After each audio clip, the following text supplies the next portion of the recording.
السلام علیکم دوستوں، آج ہم کچھ ذکر کریں گے ان اداروں کا جو بنیادی طور پہ پاکستانی عوام کا خون چوس رہے ہیں۔ عملی طور پہ پاکستانی عوام کے خون پسینے کی کمائی ان اداروں کے نام ہو جاتی ہے۔ اس میں بے ایمانی بھی ہے، اس میں نالائکی بھی ہے اور نامعلوم کچھ ارادے بھی ہیں۔ اب اس کا اندازہ اس سے لگائیے کہ نگران حکومت کے وزیر توانائی نے جاتے جاتے اعلیٰ حکام کو ایک خط لکھا ساہیوال کول پاور پلانٹ کے حوالے سے۔ انہوں نے اپنے خط میں یہ لکھا کہ جولائی 2022 میں اس وقت کے سیکریٹری پاور، یعنی جو وزارت ہے، اس کے سیکریٹری نے اپنے ایک من پسند ٹھیکیدار کو کوئلے کی سپلائی کا ٹھیکہ دیا۔ اس کوئلے کی سپلائی کے ٹھیکے میں عام مارکیٹ سے کم از کم 40% قیمت زیادہ رکھی گئی۔ اب اس کا نتیجہ کیا ہوا کہ 18 مہینے میں، جو پی ڈی ایم حکومت کے 18 مہینے تھے، اس میں ساہیوال کول پاور پلانٹ پہ کم از کم 40 ارب روپے زیادہ کمائے گئے۔ کچھ حساب لگایا بزنس ریکارڈر اخبار نے کہ کم از کم 4 ارب ماہانہ کسی کی جیب میں جا رہے تھے۔ سیکریٹری پاور ڈویژن اس وقت کوئی راشد لنگڑیال صاحب تھے، ہمیں یہ بتایا گیا ہے، اور معلوم نہیں انہوں نے اپنے تئیں یا کسی کے کہنے پہ یہ کانٹریکٹ دیا۔ اب جب دوسرے جو ان کے مقابلے میں لوگ تھے، کمپیٹیٹرز، انہوں نے نیپرا کو رابطہ کیا، جو نیشنل پاور ریگولیٹری اتھارٹی ہے، بلکہ انہوں نے پہلے چین کی جو کمپنی ہے جو ساہیوال کول پاور پلانٹ چلا رہی ہے، اس سے شکایت کی کہ آپ نے یہ کیا کیا ہے کہ آپ مارکیٹ سے 40-45% زیادہ قیمت پہ کوئلہ خرید رہے ہیں۔ اس میں تو قوم کا بھی نقصان ہے اور ہمیں بھی نقصان ہو رہا ہے۔ ظاہر ہے وہ جو کمپیٹیٹیو پروسیس تھا اس میں سے وہ نکل گئے تھے۔ چینی کمپنی نے بقول اس خط کے جو کہ سابقہ وزیر توانائی نے لکھا ہے کہ اس وقت کے سیکریٹری پاور جو تھے، ان کے کہنے پہ یہ کانٹریکٹ دیا گیا تھا۔ اب وہ یونس ڈاگا تھے جو ان سے پہلے تھے سیکریٹری، یہاں پہ راشد لنگڑیال تھے جنہوں نے یہ کانٹریکٹ دیا، اور ظاہر ہے وہ اکیلے اس میں نہیں ہو سکتے۔ اتنا آسان کام نہیں ہوتا جب بات اربوں کی چلی جائے۔ اب جب بات اس پہ بہت بڑی تو پھر نیپرا کو اس تمام پروسیس کی پھر اوپن بیڈنگ مجبوراً کروانی پڑی۔ جب اوپن بیڈنگ ہوئی تو ساہیوال کول پاور پلانٹ کی قیمت جو پر یونٹ قیمت تھی، وہ اس وقت یعنی جو جولائی 2022 میں کانٹریکٹ دیا گیا، اس کے بعد وہ ہو گئی تھی کم از کم 40 روپے فی یونٹ، لیکن جب اوپن بیڈنگ ہوئی تو وہ پھر کم ہو کے تقریباً 20 روپے رہ گئی۔ انہیں اندازہ لگائیے کہ کس طرح عوام کا لٹرلی یہ خون چوس رہے ہیں، کیونکہ جب بجلی کی قیمت بڑھتی ہے تو ان کے نقصانات تو پہلے ہی بہت زیادہ ہیں، یہ اٹھا کے تمام تر بوجھ عوام پہ ڈال دیتے ہیں۔ جو بجلی اور گیس کی قیمتوں میں گزشتہ 2 سال کے دوران اضافہ ہوا ہے، وہ اس کے باعث عوام کی چیخیں نکل گئی ہیں، اور اس سے اندازہ آپ لگائیے کہ 2013 سے 23 تک بجلی اور گیس کا گردشی قرضہ جو ہے وہ اب 6000 ارب تک پہنچ گیا ہے، جبکہ 2018 سے 2023 کے دوران یا اس عرصے کے دوران حکومت نے سرکاری اداروں کو فعال رکھنے کے لیے، جس کو پبلک سیکٹر انٹرپرائز کہتے ہیں، کم از کم 2500 ارب روپے ادا کیے ہیں۔ 2500 ارب روپے، حالانکہ یہ وہ رقوم ہے جو کہ ایک طرف آپ کو عوام پہ اضافی بوجھ ڈال کے نہ وصول کرنے پڑتے، اور یہی رقوم کہیں پہ بہتر جگہ پہ بھی استعمال ہو سکتی تھی۔ اب اس تمام تمہید کا بنیادی مقصد تھا کہ کسی ایکسپرٹ کی اس حوالے سے رائے حاصل کی جائے کہ کس طرح ایک دو ادارے ہیں جو کہ واقعتاً عوام کا خون چوستے ہیں۔ غریب لوگوں کے لیے پریشانی کا، مالی مشکلات کا سبب بن رہے ہیں. تو اس موضوع پہ گفتگو کے لیے ہم نے آج ایک بار پھر انجینئر ارشد عباسی کو دعوت دی ہے، اور ان سے بنیادی طور پہ ہم ڈسکس کرنا چاہتے ہیں کہ نیپرا کا پاکستان میں کیا کردار ہے. یہ بنیادی طور پہ بنایا گیا تھا کہ آپ توانائی کی قیمتوں پہ، بجلی کی قیمتوں پہ نظر رکھیں، لیکن اس نے کیا کیا ہے. تو ارشد صاحب بہت بہت شکریہ. آپ نے مضمون بھی لکھے ہیں اس بارے میں، تازہ ترین ایک اور مضمون بھی لکھا ہے نیپرا کے حوالے سے. تو نیپرا کا پہلے بتائیے کہ بنیادی کردار کیا ہے، کیوں قائم کیا گیا تھا؟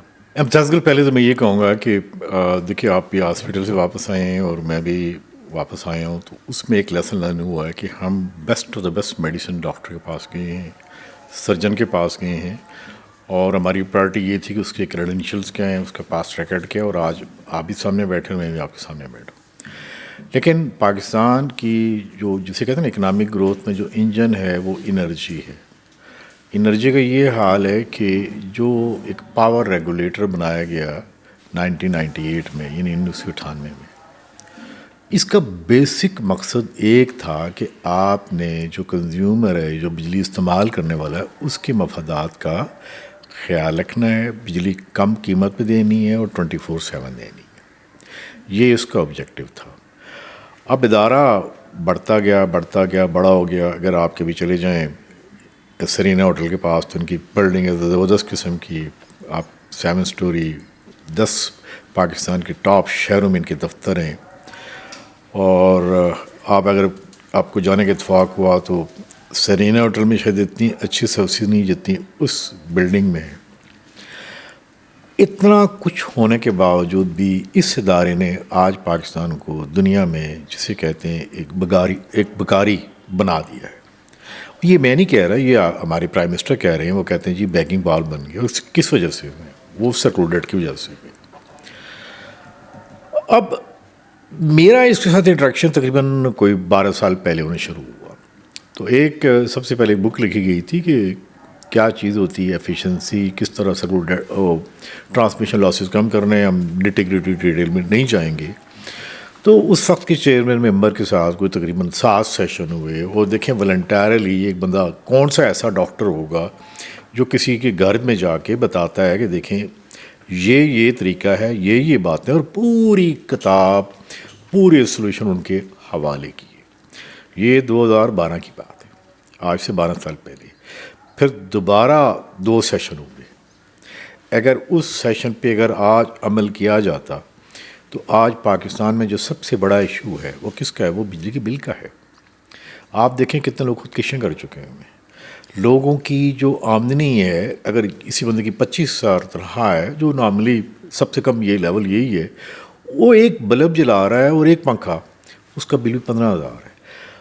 میں آپ کو کئی بندوں سے، دیکھیں میرا تعلق بڑے ریموٹ ایریے سے. اچھا اس میں بتائیں، وہ تو اب سب کو پتہ ہے بجلی کے بل بہت زیادہ آئے ہیں، گیس کے بل بہت زیادہ ہیں. اس میں نیپرا کا کیا کردار ہے؟ مجھے وہ بات مکمل کر لینے دیجئے کہ کئی لوگوں نے اپنے بچوں کو اسکول بھیجنے سے آپ کہہ سکتے ہیں کہ وہ ختم کر دیا کہ ہم بل نہیں دے سکتے. نیپرا کا کام کیا تھا؟ نیپرا کا تھا کہ یہ پاور ریگولیٹر، اس کا کام تھا کہ جو بجلی کی جو کارخانے لگتے ہیں، جیسے آپ نے کہا سائیول کا ہے، کسی کا، کہ دیکھا جائے کہ اس کی کتنی قیمت جسٹیفائڈ ہونی چاہیے، یعنی بجلی بننے کی قیمت کتنی ہونی چاہیے. تو اسے ایک عام ایک آپ کہہ سکتے ہیں کہ پروجیکٹ کاسٹ کتنی ہے، اس کے ساتھ ریلیٹڈ ہوتا ہے. دیکھیے میں کوئی کچھ عرصہ، کافی عرصہ کہ نیب میں بھی رہا ہوں. نہیں، نیب کو چھوڑیں، میں پوچھ رہا ہوں کہ نیپرا کا بنیادی کردار یہ بجلی کے بلوں میں اضافے کا کیا ہے؟ اگر یہ ادارہ افیکٹو ہوتا اور جس مقصد کے لیے بنا تھا، اگر اس نے یہ رول پلے کیا ہوتا ہے تو آج پاکستان کے لوگوں کے اوپر یہ قیامت نہ. اچھا، یہ کردار وہ کیوں نہیں ادا کر رہا نیپرا؟ یعنی عوامی مفاد کی بجائے یہ لگتا ہے کہ یہ ادارہ نجی بجلی گھروں کے ہاتھوں یرغمال ہو گیا ہے، یا ان کے مفادات کا تحفظ کر رہا ہے؟ دیکھیے ملٹیپل ریزن ہے. پہلی تو بات یہ ہے کہ یہاں پہ چیئرمین اور ممبر کیسے آتے ہیں. ایسے ہے کہ جب بھی کوئی چیئرمین آتا ہے تو سب سے پہلے اس کا کرائیٹیریا کا ایک پبلیکیشن آتی ہے بھائی یہ بندہ ہمیں چاہیے، اور یہ وہ ایکٹ تبدیل ہوتا ہے، جیسے جیسے کوئی بندہ آیا ویسے ویسے ایکٹ تبدیل ہوا.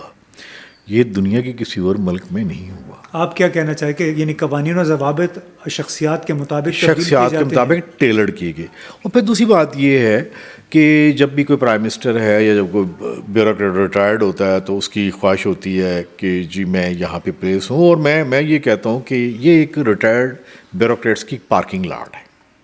ایک بندہ جو 60 سال تک کوئی کچھ نہیں کر سکا، وہ بس آپ تو جو کنیکٹیوٹی اور سوشل نیٹ ورک سے یہاں پہنچ گیا.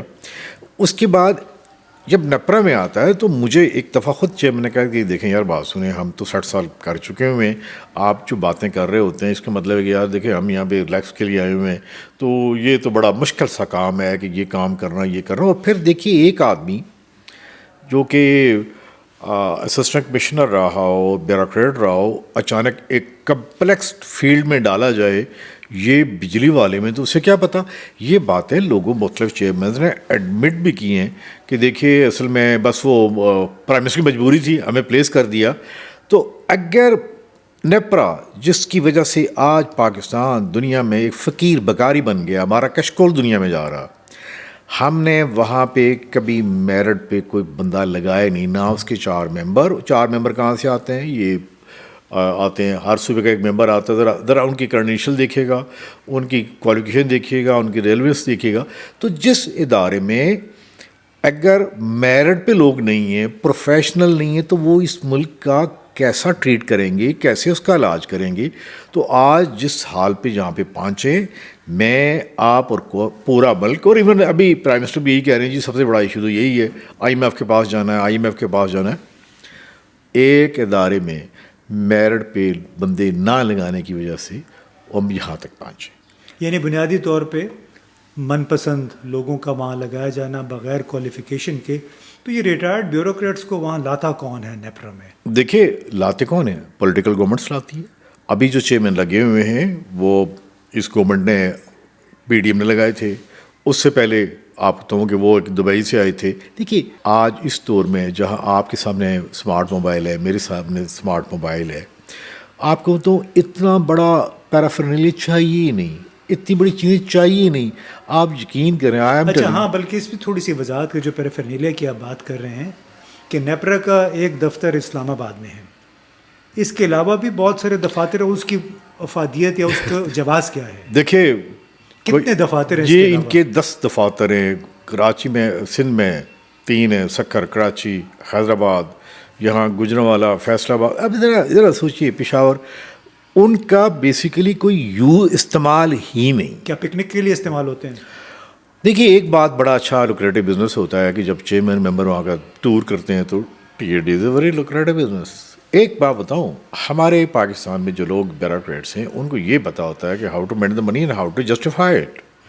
ہیئرنگ وہاں رکھ لی. اب آپ دیکھیں کہ یہ سال میں 300 ہیئرنگ کرتے ہیں. اچھا ہیئرنگ کیوں کرتے ہیں؟ یہ بڑی مزے کی بات ہے. جس کو کھلی کچہری بھی کہتے ہیں، اوپن ہیئرنگ ہوتی ہے. وہ ہیئرنگ میں یہ ہے کہ ایک جسٹیفائی ہوتا ہے کہ دیکھیں ہم نے اکیلے فیصلہ نہیں کیا، یہ اتنے بڑے لوگ بیٹھے ہوئے تھے، 4 ممبر بیٹھے ہوئے تھے. جب کوئی اکاؤنٹیبلٹی انسٹیٹیوشن پوچھتا کہتے ہیں جی ہیئرنگ میں فیصلہ ہوا. یہ اسمارٹنس پاکستان میں یہ ہے. اس اپنے پرسنل انٹرسٹ پہ جتنے یہ اسمارٹ لوگ ہیں، میرا خیال ہے کہ ہمیں مختلف دنیا کے انٹرنیشنل اسکولوں میں بتانا چاہیے کہ یار دیکھو ہمارے پاس بھی بندے ہیں. یعنی ہمیں ہمارے لوگوں سے انہیں فائدہ اٹھانا چاہیے کہ چالاکیاں آپ نے کیسے سیکھنی ہے. اور بڑی یہ دلچسپ بات ہے کہ سال بھر میں 250 سے 300 ہیئرنگز ہوتی ہیں. ہیئرنگز کا بنیادی مقصد یہ ہوتا ہے کہ آپ پوری کمیونٹی کو، اسٹیک ہولڈرز کو شامل کر کے ان کی رضامندی سے قیمت کا تعین کریں. لیکن کیا کمیونٹی چاہتی ہے کہ اس نوعیت کی قیمت تعین کی جائے جو مسلسل بلوں میں اس میں 3 سے 4 گنا اضافہ ہو جاتا ہے؟ اب یہ بتائیں کہ جو نیپرا میں لوگ بیٹھے ہوئے ہیں ان کا کیا حکومت کے ساتھ براہ راست وزراء کے ساتھ بھی کوئی نیکسس ہوتا ہے، کوئی تعلق ہوتا ہے؟ دیکھیں ظاہر ہے کہ پولیٹیکل نامینیز ہوتے ہیں، وہ نامینیز وہاں پہ آتے ہیں. یہ تو دیکھیں ایک بندے کا پروفائل، آج کل پروفائل معلوم کرنا کوئی مشکل بات نہیں ہے کہ اس بندے نے پہلے کہاں سرو کیا، کہاں رہا. لیکن میں امتیاز گل جو سب سے زیادہ مجھے پریشانی یہ ہوتی ہے کہ میں اکثر آپ کے پاس آتے ہیں، دوسری جگہ پہ آتے ہیں اور یہ دیکھیں وہ چائے بنا کے دے رہا ہے. یہ مجھے بتائیے چائے کو اس نے مجھے 1 کپ دیا یا 10 کپ بنائے؟ 1 بنائے. اس میں کامن وزڈم ہے. ایک ایگزامپل لے لیں.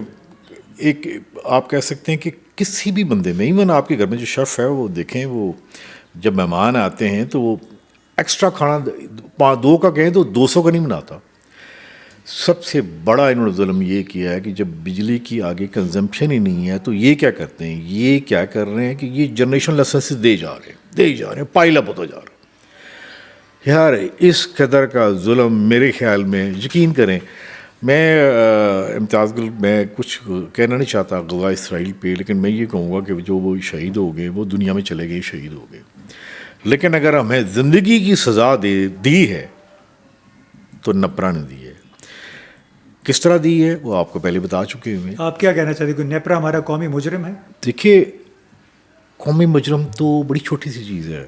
مجھے تھوڑا سا ایک اکاؤنٹیبلٹی انسٹیٹیوشن میں کام کرنے کا اتفاق ہوا ہے. میں ایک international court of war crime ہے، اس کی کلاس 4 ہے کہ وہ انسٹیٹیوشن، وہ لوگ جو میسو انریسٹ پیدا کریں سوسائٹی میں، وہ تو لائبل ہیں international court of war crime میں. اور میرے خیال میں الٹیمیٹلی ان کا کیس وہاں جائے گا. کس طرح؟ اس ملک میں آپ کو بتا کہ آزاد کشمیر میں جو بجلی کے بل بڑھے تو لوگ کیا وہاں پہ نعرے لگا رہے ہیں. چھپانے کی بات تو نہیں ہے، وہ تو یہی کہہ رہے ہیں کہ بھائی دیکھیں ہمیں اس کا کیا فائدہ ہو پاکستان کے ساتھ انیکس کرنے کا. آپ کراچی سے لے کے خیبر تک یہ اتنا میسو جو انریسٹ پیدا کیا ہے. میرے خیال میں international court of war crime میں اگر باقی کیسز دیکھے جائیں تو یہ کیس زیادہ گھناؤنا ہے. نہیں، لیکن اس میں نیپرا کے علاوہ ہماری سیاسی قیادت بھی تو ذمہ دار ہے. یعنی جو نواز شریف صاحب کے زمانے میں سی پیک کے تحت نئے منصوبے لگائے گئے، وہ کوئی 3800 میگا واٹ ہے ان کی میرا خیال ہے بنتی ہے کیپیسٹی، اور وہ منصوبے تقریباً تمام کے تمام بیکار پڑے ہیں. وہاں پہ بجلی پیدا نہیں ہو رہی ہے، جبکہ اس کے لیے پیمنٹ ان کا جو گردشی قرضہ ہے وہ جمع ہوتا چلا جا رہا ہے. سیاستدان کا بھی تو اس میں اتنا ہی کردار ہے. صرف نیپرا کو تو آپ انٹرنیشنل کورٹ آف جسٹس میں نہیں کھڑا کر سکتے. دیکھیں امتیاز گل، مجھے اگر آپ کہتے ہیں کہ یار یہ سرجری ہے شفا انٹرنیشنل میں آپ چلے جائیں کر رہے ہیں، تو مجھے بھی تو کوئی شرم آنی چاہیے کہ یار دیکھیں یہ میرا کام ہی نہیں، میں تو بجلی ٹھیک کرنے والا پلمبر اس طرح کا بندہ ہوں. مجھے بھی شرم تو کو آنی چاہیے. ایک بات. دوسری بات ہے جتنی بھی نواز شریف کی جتنی بھی گورنمنٹ آئی ہیں ان کا کام ہی ایک تھا کہ پیسے لانے، یہ والے کام کرنا ہے، یہ دیکھنا ہے کہ اس کی ٹرانسمیشن ہے، ڈسٹریبیوشن آگے ہے، کنزمپشن ہے یا نہیں ہے. اب جو سب سے بڑا ریپڈلی جو کام ہو رہا ہے وہ یہ ہو رہا ہے کہ پاکستان میں لوگ، میں کہتا ہوں اپنی بیویوں کا زیور بیچ کے، لڑکیوں کا اپنی بیٹیوں کا جہیز بیچ کے سولر سسٹم لگا رہے ہیں. اس کی وجہ کیا ہوگی؟ اسی وجہ سے ہماری کنزمپشن کم سے کم ہوتی گئی ہے. یعنی دسمبر 2023 میں جو کنزمپشن ہے وہ اگر 22 کے مقابلے میں دیکھیں تو آپ دیکھیں گے کہ 27% کم ہے. اس ہونے کے باوجود بھی نیپرا نئے لائسنس دے رہا، نئے کارخانے آ رہے ہیں. کبھی کہہ رہے ہیں جی ہم 500 سولر لگا رہے ہیں، 600 سولر لگا رہے ہیں. یار دیکھو آگے کوئی استعمال کرنے والا نہیں ہے. اور دیکھیں اس گورنمنٹ کو تو چھوڑ دیں جو سی پیک میں انہوں نے کیا. آپ نے جیسے اپنے انٹروڈکشن میں کہا ہے کہ سی پیک منسٹر نے لیٹر لکھا. آپ کو سچی بات بتاؤں، میرا خیال ہے کہ وہ منسٹر بھی انتہائی سمارٹ آدمی تھا. وہ اس نے ایک رپورٹ جنریٹ کی. اس رپورٹ میں ہمارے آپ کو بتاؤں کہ ادارے کس قسم کے ہیں، وہ بڑے سمارٹ ہوتے ہیں. کنیکٹیوٹی ہے، مینورنگ کیسی ہے، وہ جو گھومتا ہے. اس میں ایک چیز کو ایڈریس کیا گیا تھا، وہ کیا تھی؟ خالی کیپیسٹی پیمنٹ. وہ جو 20% ہوتی ہے یا 30% ہوتی ہے، اصل تو انرجی ہوتا ہے، اس پہ اس کو ایڈریس ہی نہیں کیا گیا. اور پھر لایا یوں گیا تھا کہ یہ 1.5 سال میں یہ آئنسٹائن ہے، یہ پتہ نہیں کیا کر کے جائے گا.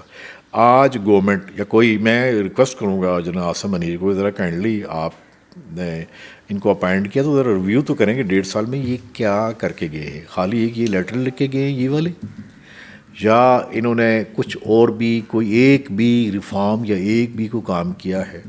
تو جواب ہے نہیں کیا. میں امتیاز گل ایک آپ کو بات بتاؤں، آپ بتاؤں کہ بڑے بڑے انڈین اسٹریٹجک پیپر جو ہے نا وہ آج کل وہ ریلیز کر رہے ہیں کہ ہم نے پاکستان کو اکنامکلی کلیپس کرنا ہے. یہ ان کا ماسٹر پلان ہے، یہ ان کے اوپن ہے، ان کے مختلف تھنک ٹینکس بھی ہیں ان کے. وہ اس کو چھوڑے نہیں، اس کو نہیں کرتے. ہم بات اس میں یہ کہتے ہیں کہ اس کو اگر میپ کریں نا اگر آپ دیکھتے ہیں ذرا دونوں چیزوں کو کنیکٹ کر رہے ہیں نا, کنیکٹ دا ڈاٹس ہوتا ہے, کہتا ہے یار کمال کر دیا نیپرا نے, پاکستان کو اکنامکلی کلیپس کر دیا. اور ایک بات بتاؤں جو آپ نے جس کو آپ وہ کر رہے ہیں, یہ انڈینز بھی کہہ رہے ہیں دیکھیں ہم نے ایک بلٹ بھی فائر نہیں کی اور پاکستان کا یہ حال ہو گیا. اس میں ایک ادارے کا سب سے بڑا رول ہے, وہ ادارہ نیپرا, اس کے بیٹھے ہوئے ممبر اور اس کے بیٹھے ہوئے چیئرمین. اور ایک اور بھی, کبھی ان کی اینول رپورٹ دیکھیں یار, ایسا ادارہ جس میں ہر وقت ایکسٹرا ویگنزا, کبھی کوئی فنکشن ہو رہا ہے, کبھی انٹرنیشنل وومن ڈے ہو رہا ہے, جم وہاں پہ ہے, آپ کہیں گے یوم خواتین, یوم شجرکاری, یوم شجرکاری, گیمز ہے, یہ تو یعنی ایک ادارہ ہے جو اپنے بنیادی کام سے ہٹ گیا ہے. آپ جیسے لوگ اکثر سوال کرتے ہیں یار ان کی کیپیسٹی نہیں. میں آپ کے پروگرام میں ایک بات کہوں گا کہ ذرا خود ان کا ریکارڈ دیکھیں, ان لوگوں نے دنیا کے کس یونیورسٹی سے جا کے کون کون سے کورسز نہیں کیے ہوئے. یو ایس ایڈ نے امریکہ میں ان کو کہاں کہاں ٹرین نہیں کیا ہوا ہے. لیکن اس سے ایک بات ثابت ہوتی ہے جو کہ بڑی پرانی پروورب ہے کہ گدھا کبھی گھوڑا نہیں بن سکتا. چلے اس پہ میرا خیال ہے بات ختم کرتے ہیں کہ گدھا کبھی گھوڑا نہیں بن سکتا, آپ اس کو جتنا مرضی سکھا دیں. لیکن بعض اوقات ہوتا ہے کہ آپ کے پاس چوائس بھی نہیں ہوتی, گدھوں سے ہی کام لینا پڑتا ہے, اور اس کا نتیجہ پھر اس گردشی قرضے کی صورت میں برآمد ہوتا ہے جس کا سامنا پاکستان کے عوام کی غالب اکثریت آج کر رہی ہے. اس میں ارشد عباسی صاحب نے تو اپنا فیصلہ بھی سنا دیا کہ اصل میں نیپرا قومی مجرم ہے, اور اس جرم میں سیاستدان اور حکومتی جو افسر شاہی ہے وہ بھی اس میں برابر کی شریک ہوتی ہے. اور جیسے ہم نے آپ کو شروع میں مثال دی کہ سائیوال پاور پلانٹ میں جس طرح ایک من پسند ٹھیکیدار کو کوئلے کی سپلائی کا کام دیا گیا اور ماہانہ کم از کم 4 ارب روپے کی پھکی حکومت پاکستان کو, عوام کو پڑتی گئی, اس سے ظاہر ہوتا ہے کہ چاہے یہ گدھے یا گھوڑے ہیں, اپنا کام یہ بڑے اچھے طریقے سے کرتے ہیں, اپنی جیب اپنے اکاؤنٹس بھر رہے ہیں. ان کا احتساب بھی کون کرے گا؟ شاید کوئی نہیں کرے گا, کیونکہ اس میں تمام سٹیک ہولڈر, چاہے وہ وزیر ہے, مشیر ہے, سیکرٹری ہے اور ٹھیکیدار, سب اس میں شامل ہوتے ہیں. بس یہی شاید ہماری قسمت میں لکھ دیا گیا ہے. بہت بہت شکریہ.